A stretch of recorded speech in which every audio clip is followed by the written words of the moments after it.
هل لك سر عند الله بينك أنت وبين الله؟ هل لك صدقات تخفى لا يعلمها إلا الله؟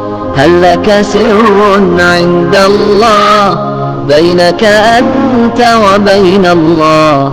هل لك صدقات تخفى لا يعلمها إلا الله؟ قصص لا تكشف إلا بكتابك حين ترى الله. ما أحراك بهذا أن يكبر قدرك عند الله. قصص لا تكشف إلا بكتابك حين ترى الله. ما أحراك بهذا أن يكبر قدرك عند الله.